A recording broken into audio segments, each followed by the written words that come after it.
Hi ladies and gentlemen, we are in Culto, proudly representing Lithuania this year at the 2010 Eurovision Song Contest. We hope you liked Vasco choices of song for this year, and don't forget to vote for the Eastern European Funk on the 27th of May. Yeah! Get up and dance to our Eastern European kind of. Get up and dance to our Eastern European kind of. Get up and dance to our Eastern European kind of funk.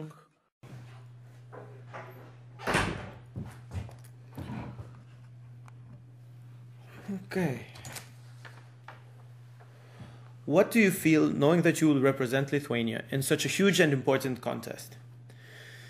I must say that we are very proud to have the opportunity to represent Lithuania in this year's Eurovision Song Contest. But most of all, we're there to have fun and to enjoy ourselves and to, let other people enjoy themselves as well with their music. So we try not to take ourselves too seriously.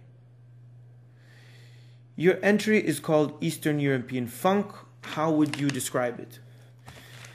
The song Eastern European Funk is about three things. It's about having a good time, it's about getting up and dance, and about getting up and dance.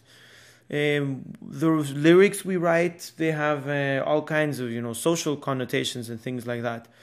But even if you try to analyze the lyrics a lot, I think that you will realize that the song is about Eastern European people feeling good about themselves and, getting over a lot of things and, just being merry and making other people feel good. That's it. It's great to see an entry that doesn't talk about love, more or less unhappy, in the contest. The message behind the entry is quite important for you. What would you like people to get from EEF? The song is, as I said, it's about people being positive and doing the most and the best with what they've got. We would just be happy if people had fun with the song. So it's really not about much more. It's just about getting over yourself and, learning to enjoy yourself with what you've got. I could see that in the Lithuanian selection you were playing some plastic cardboard instruments. Is that a critic to the instrumental playback in the contest? Would you prefer to have it as in the old days with an orchestra? Yes, and the truth is that we are all playing musicians and we enjoy playing our instruments very much. For us, the dancing is something which is very difficult, but it's something that we've enjoyed doing. In Lithuania, we are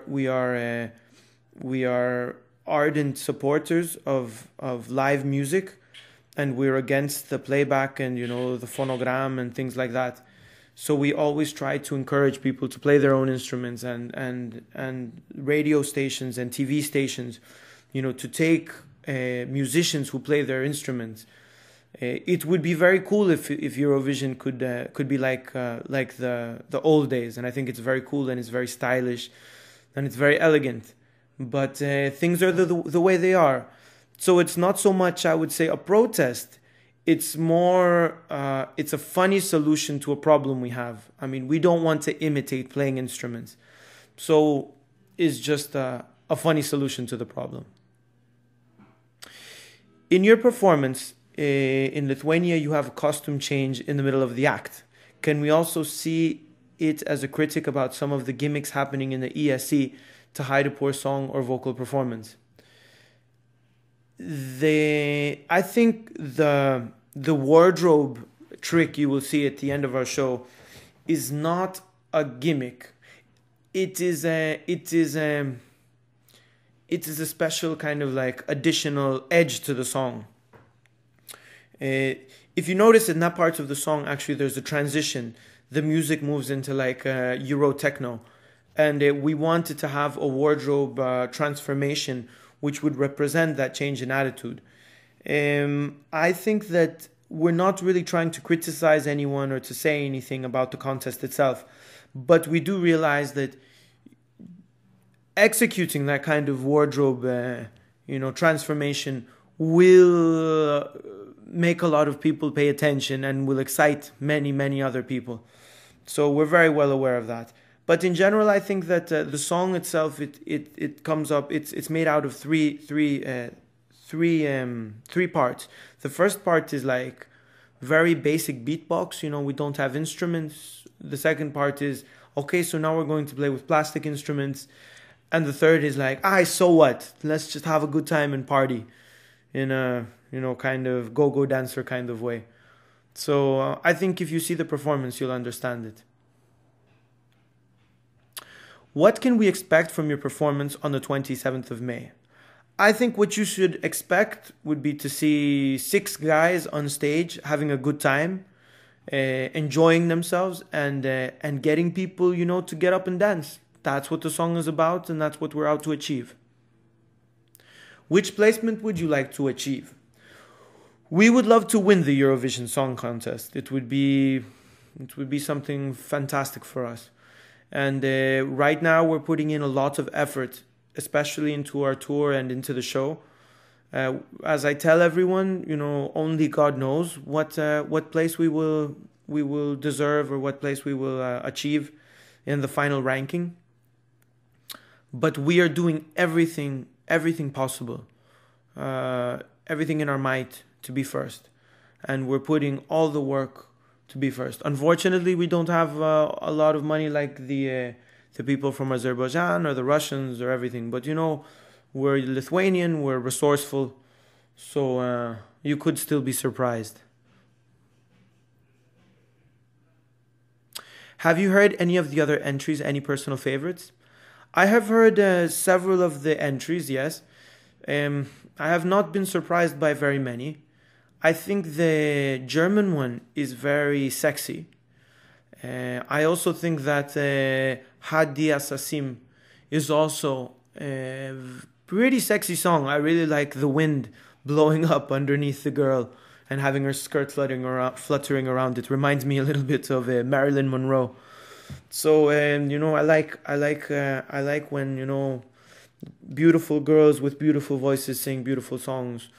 So I look forward not only to taking part in Eurovision, but also seeing many of the performances. Finally, let's talk about your promotional tour. Which countries would you visit, and what are you planning to do?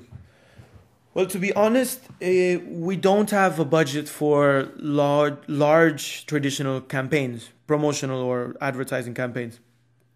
But we have something which is much, much better. We have a lot of charisma. We have the ability to play our instruments, and we love to play on the streets and in places which are not traditional. Like we like to play in offices, we like to play in tourist hotspots, we like to play like in public bathrooms, and we do it because we like it, and we believe a lot in not creating a mass impact on people, but creating a very strong impact on individuals. Like on the street, you meet a person, you say, hey, we're in Culto, it's a cool song, do you like it? Here, do you want to hear it? We'll play for you. And we're going to visit 15 countries, and it's a lot of work.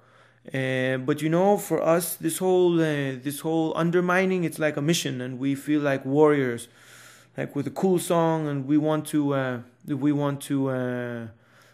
seduce everyone and anyone, and we want everyone to share the moment and to have a good time. Thank you very much for the honor and for this interview. The honor has been all mine. Thank you very much for giving us the opportunity to talk about your music. Don't forget to watch us on the 27th. It will be great.